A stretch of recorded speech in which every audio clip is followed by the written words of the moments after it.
This video, deconfusion, pain, suffering, objective experience, subjective experience, and self-acceptance, is kind of one video, hopefully short, answering a variety of questions that I've received. I do want to point this out before offering an explanation, which really is an offering of an answer to the question, what is reality? With a caveat that it's not definable, but nonetheless is explainable. But hold on and hear me out. But the word deconfusion, if you're not familiar with that word, I am going by the definition. So the definition I'm referring to is a stage of transactional analysis that consists in shedding light on repressed needs and feelings from an earlier childhood ego state. The process of reducing or eliminating confusion, or simply clarification, or most simply put clarity, with a capital C, if you will. The same C of all music, as in middle C. The same C that is found to be, or thought to be, said to be the background hum of the universe. The same capital C that is said to be the absolute speed of light, which there isn't at all, and I think that will become evident in this explanation. But to kind of stay true to the questions that I received, offering deconfusion with respect to pain, suffering, objective experience, subjective experience, and self-acceptance. And self-acceptance in the sense of how to go about accepting if I'm too short, too tall, too heavy, too thin, too smart, not smart enough, too funny, not funny enough, too social, too introverted, etc., etc. That list could really go on forever, because there's as many examples of these dualities as there are thoughts, and there's no shortage of thoughts appearing. First, a little bit of like, what is reality? So to be as straightforward and direct as is possible, the answer to what is reality is your reality. How's that possible? Well, there might be a lot of thoughts believed that you're this, you're that, such as you're too short, you're too tall, etc., etc. What I'm offering kind of requires that it's recognized that these are thoughts, that thoughts don't define perception. In direct experience, perception, and by that I just mean what's pointed to with seeing and hearing, smelling, tasting. Notice now, there's no beginning of perception found. You can't point to here's where it starts, and likewise there's no end. So you look around as you may, there's nowhere found that perception begins or ends, because it's infinite being, because it's a vibrational appearance. So, and you and infinite being are synonymous.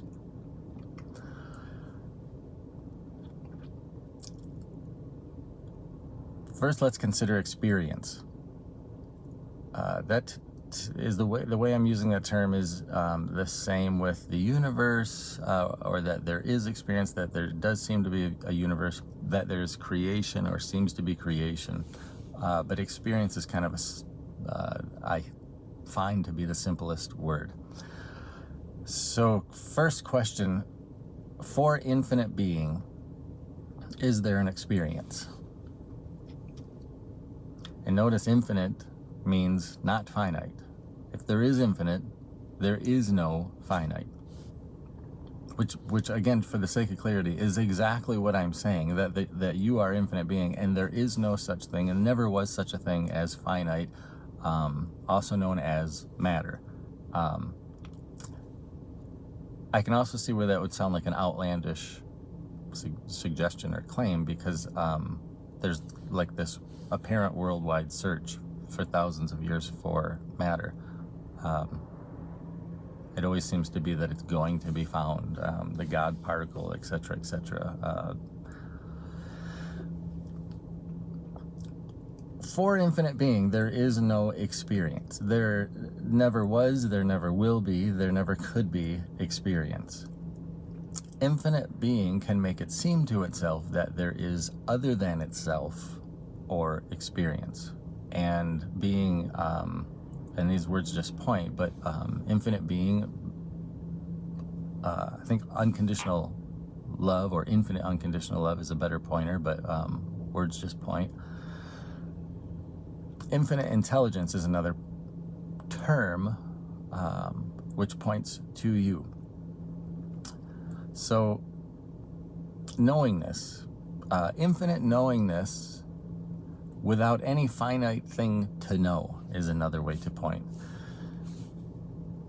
You, infinite being, for there to seem to be an experience, there has to be somewhere, albeit the vibrational appearance of yourself, there has to be somewhere that it seems that there is this experience transpiring or happening.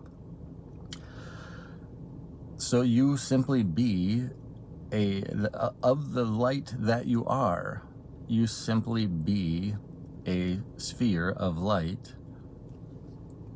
quote unquote, inside of which there seems to be a universe, earth, etc. It is the light. The universe is the sphere of light. The earth is the sphere of light. There are no separate things. So if we return to here, there's just infinite being, let's say the space, right? Which is the same, the space in this truck is the same space outside the truck. There really is no outer space. It's the same, all the same space. So there's just this space, and we can even take away the conceptualization of space, leaving just, I'll say, what is. By what is I point to with infinite being. Be's this sphere of the light that it is, but this isn't really an experience for infinite being, because another pointing term for infinite being is knowingness without anything to know. So the knowingness knows that this is itself, the knowingness, and knows that there is no other thing, as infinite being is self-knowing that it is infinite. There's really no experience, because the simplest way to say it is, I am me, and this isn't a sphere of light, it's me. For it to seem like there's experience, which is no problem for infinite formless being with no restriction whatsoever, infinite being just be's, and I for simplicity's sake, I refer to this as the world sphere and this as the lens sphere. So it simply be's appears as, vibrationally appears as a sphere, which has the effect of, similar to how a magnifying glass has the effect of magnification, but if you remove the magnifying glass, it's very clear that there wasn't really magnified things. It was an effect of the lens. In the same way, this is like a finite lens. It makes it seem like there are finite things.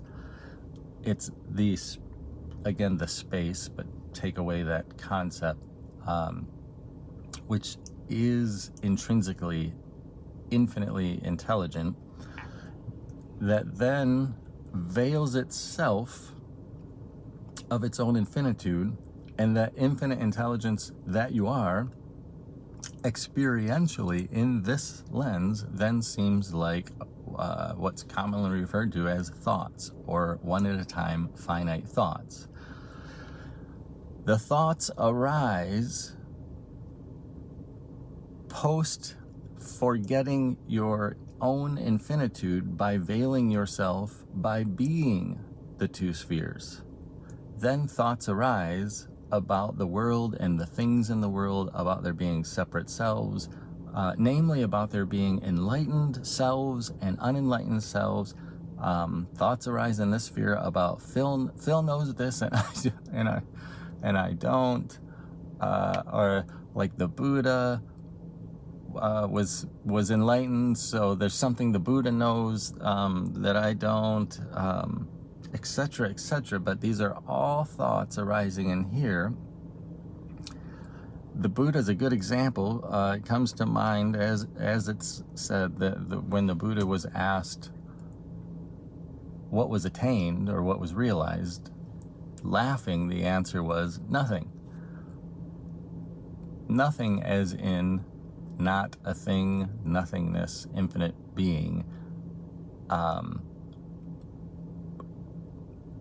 was and is always already itself. So what was known? Nothing. There isn't anything to know. There's infinite knowingness, but there are no finite things actually known. There's just the illusion of believing the thoughts arising. And those thoughts are about a world, are about a self, as in yourself, are about a self, as in a separate self. And the world, as in the 10,000 things. There's the thoughts that there's all these things.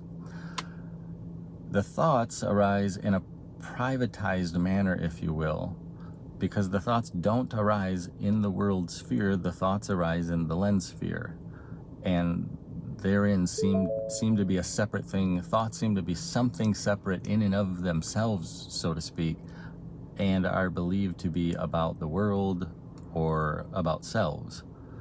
There is no world, there are no selves, there's two spheres that you're appearing as, and there's thoughts arising in this sphere that there's all this stuff to know where things can be known, and that and therein that you might become enlightened in the future, or you might awaken in the future, from knowing the right thing or learning the right thing or hearing or reading the right thing, etc., etc.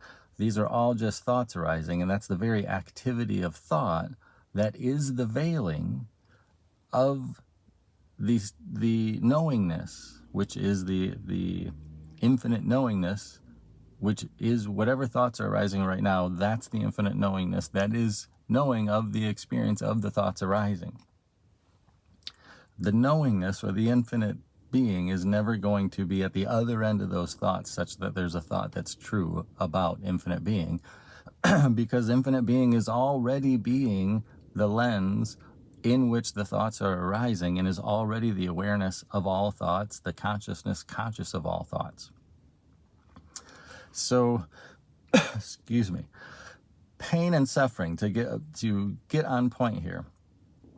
Pain happens in here, bodies are in here, and there is technically no pain, no bodies. There's a sphere of light made of unconditional love. The thoughts, pain, body, world, etc., arise here about this, which is yourself. In the veiling of your infinitude, thoughts arise that you are the body in here.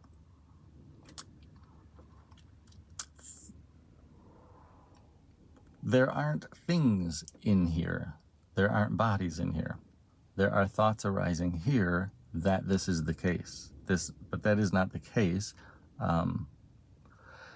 Hence, there isn't anything from in here to know, which is ever going to result in the recognition that you're infinite, or that you're being all of this. All of the thoughts are actually continuously veiling, because it seems like there's something to know, etc. Again,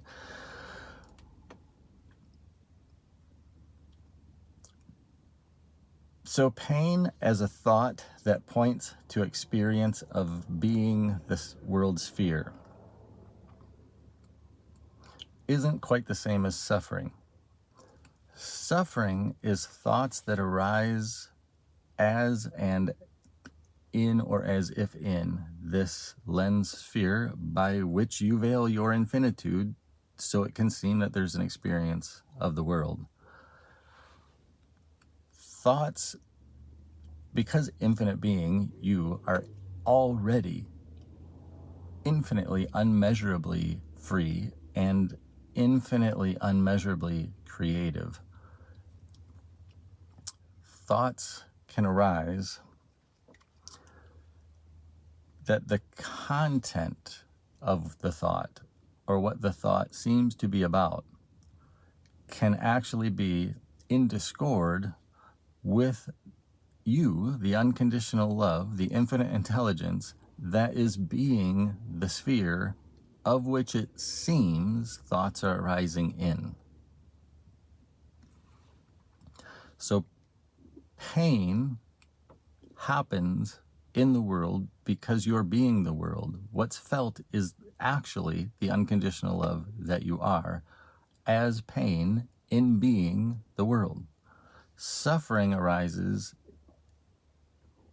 as the variance between what the lens to experience or know the world which you're being. Suffering arises in the discord between the thoughts and what the lens is made out of. Love. You.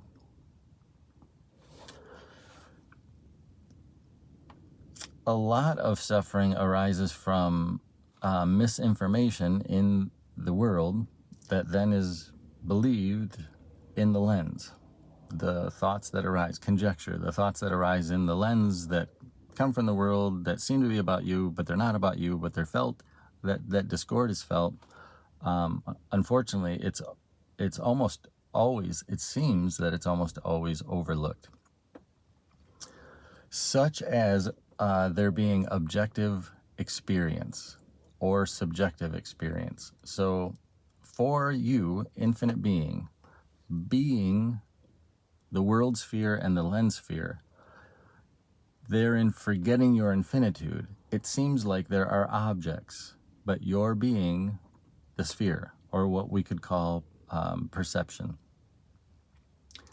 There aren't objects. Thoughts arise that there are objects. In perception, or in the world sphere, there's just the world sphere that you're being. There are no separate objects. The world sphere isn't a separate object. It's a vibrational appearance of the light that you are. By the way, this is why it seems like there's this constant called the speed of light. The whole sphere is light. There is no speed of light. Maybe another video on that. I don't know. It seems like there's objects because you're being the world sphere and forgot your infinitude, which is to say, forgot that you are being the world sphere. It seems like there's a subject because the thought arises as it relates to the bodies or the ongoings of and in the world sphere that you're being. There is no objective experience because there is no objects and there is no experience. You're being it. There is no subjective experience because there is no subject. There's two spheres made of the light that you are, made of the infinite intelligence that you are, made of the unconditional love that you are. Nowhere is there a subject and or an object. It only seems like there is that duality of subject and object, or subjective experience and objective experience. If it's believed, if those thoughts arising are believed, if those thoughts are not arising or are not believed, there really is just this. There's no attempting to define that there's an object or a subject. So the infinite being, you, can never really truly be said to be experiencing and can never really be said to be an object, unless maybe as a concession you add in the caveat of are all apparent objects. And infinite being, you can never really be said to be a subject unless maybe, again, as a concession that you add in the caveat that you're all subjects. But at that point of that you're all objects and you're all subjects, there aren't any. There's the light that you are, there's the love that you are, and therein reality feels real because you are real. Love is real. Love is all that's real. There isn't love and you. Reality is the love that you are.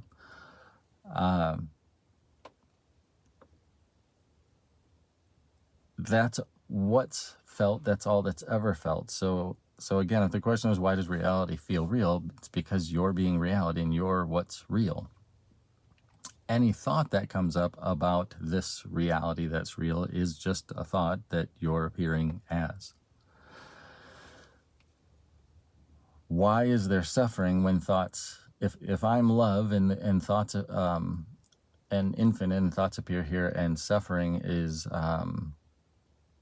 the variance between the vibrational appearance and the love, why is there suffering? Maybe another way to put that is, why would I ever make it so that there's suffering? You don't. There isn't. That's the only answer. What there is this. You're being the whole show, the whole appearance. It's you.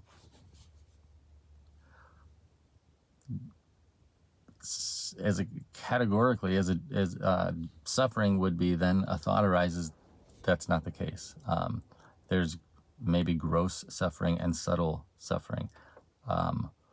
If the thought arose that your identity was a tree and you continued to believe that thought, even though it feels discordant, it's highly likely to be more and more discordant, more suffering.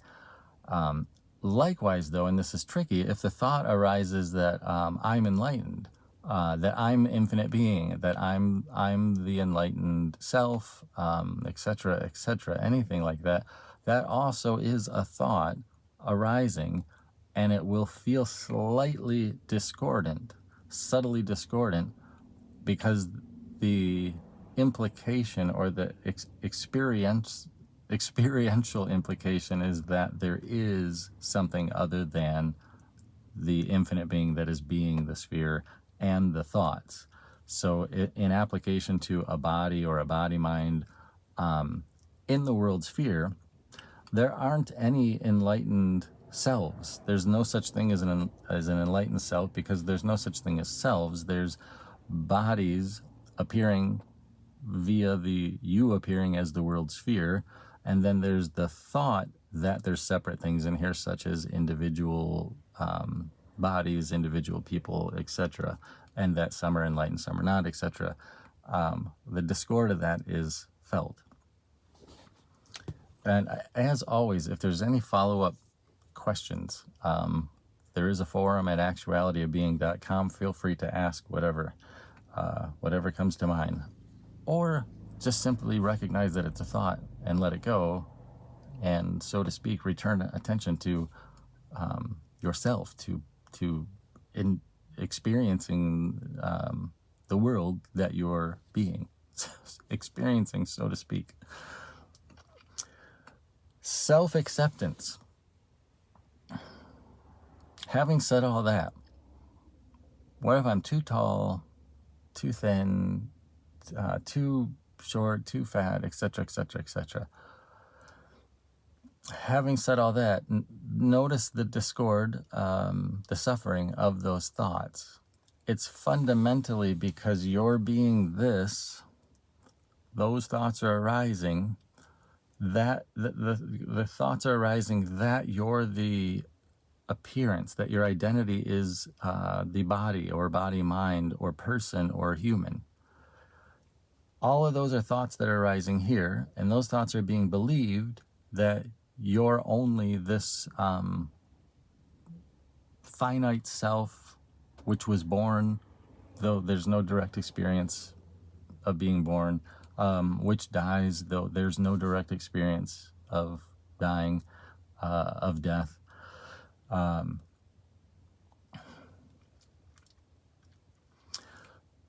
So the simplest way to put it is,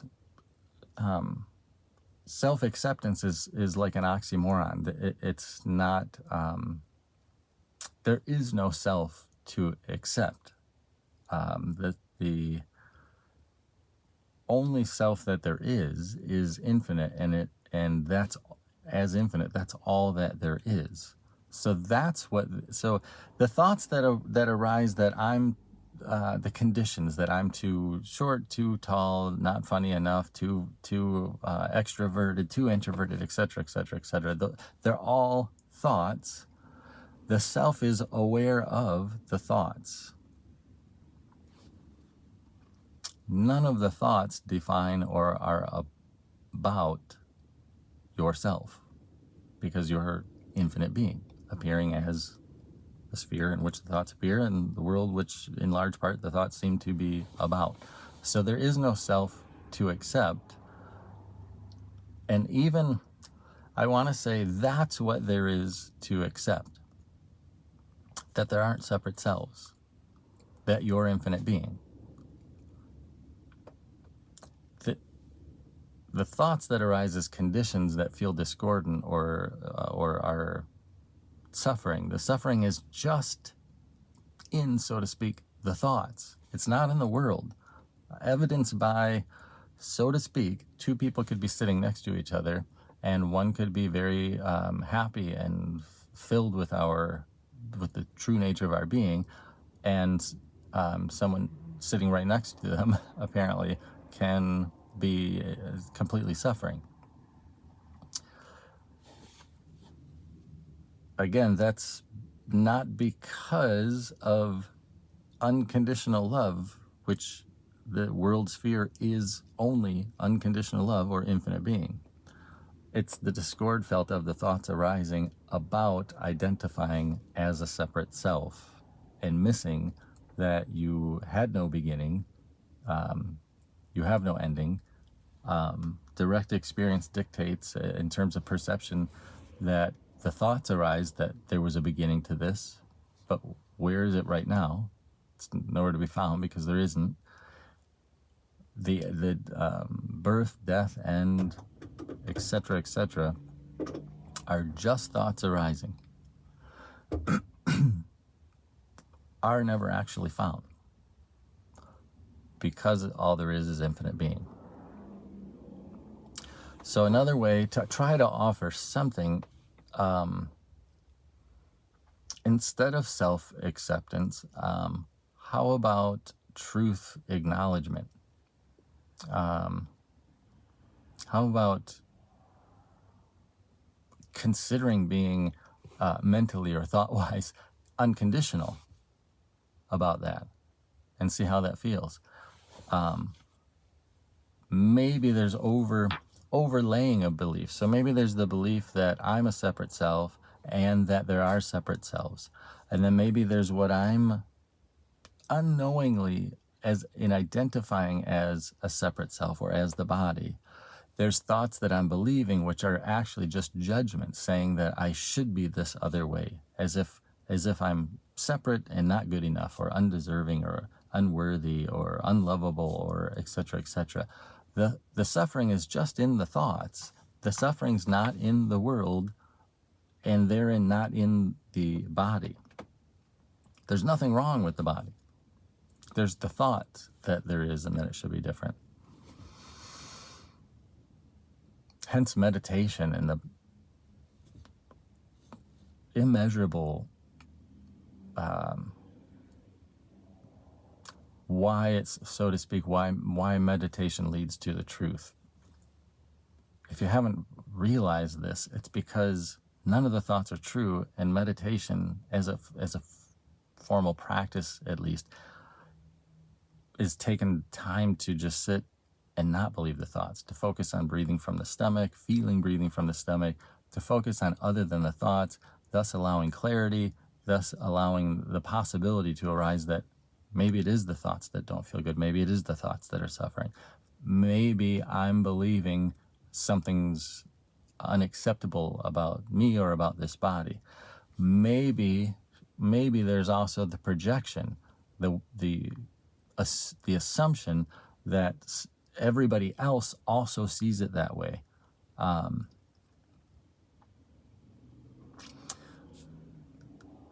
humbling it is, short of that exception to every rule that there is telepathy, and mind reading isn't quite the right, that term doesn't quite fit, but you can experience, so to speak, the thoughts of others, even though there aren't others. It's all the same sphere. Short of that exception, it would feel very discordant to believe there's something unacceptable about this body and assume everybody else believes that thought just because I, as infinite being, am believing that thought, just because I am finding that to be, or believing that to be, the exception, or essentially believing that judgment. How hindering it could be to believe that everyone, or even one, believes that. Hopefully you can see how it's almost like these beliefs, thoughts stack upon each other. They really don't. There's just one at a time, as is directly experienced. But in terms of self-acceptance, there isn't even to accept that you are infinite self, because the notion that would be accepted is, again, already the notion that there's a separate self which is accepting the truth of infinite self. So while it is admittedly a negation, it is just thoughts arising. The infinite self that's appearing as thoughts, you already are. And that can't even really truly be said to be acceptable or accepted.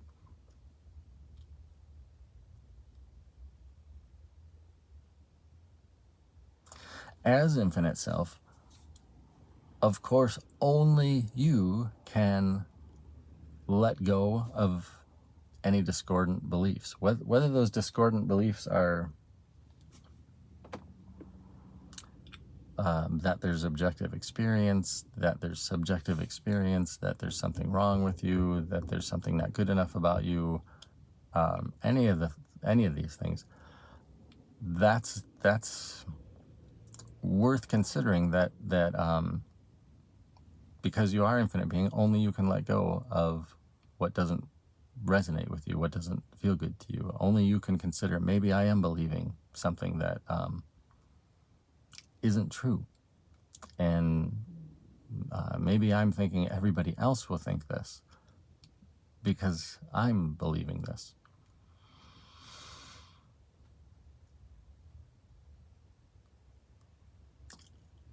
On a last note, I have a previous video that, in hindsight, I wanted to kind of go into more detail about, that I believe is just called "There's No Thinker," or "There's No Thinker of Thoughts."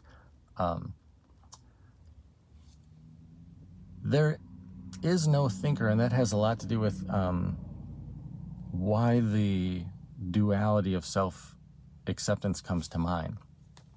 If it's assumed, as in the thoughts are believed that you're the thinker thinking, that you're an intellectual, or that there are intellectuals, that there's anything other than one thought, one apparent, vibrationally apparent, finite thought at a time arising in the lens that you're being, I can see where a lot of suffering ensues, or could be felt.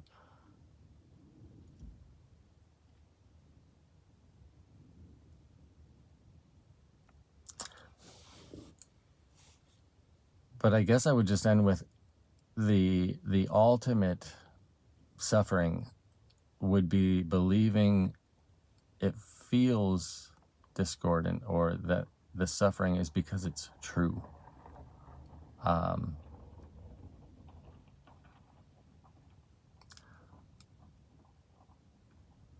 You're the truth. You're the truth that's aware of those thoughts. You're what's conscious of the thoughts. You're what the thoughts, you're what's being the thoughts, and you're what the thoughts don't feel good to. Those thoughts that lead to the notion that there's self-acceptance or a self to accept. So again, only you can let them go. Meditation's pretty straightforward way to go about that. Expression, writing, gets the thoughts experientially out of your head, so to speak, and in front of you or in perception. There's a lot of relief in that. It might not be depending on the momentum of the belief and the discord, it might not be a one-time thing. Maybe you do it for a few days. You just write about it and really notice, now the thoughts are out here and now you can see the thoughts. There's really, I guess the quote problem is that there's a infinite number of ways to go about that, but there's a suggestion for some. Questions and comments, as always, are appreciated. Check out the forum at actualityofbeing.com.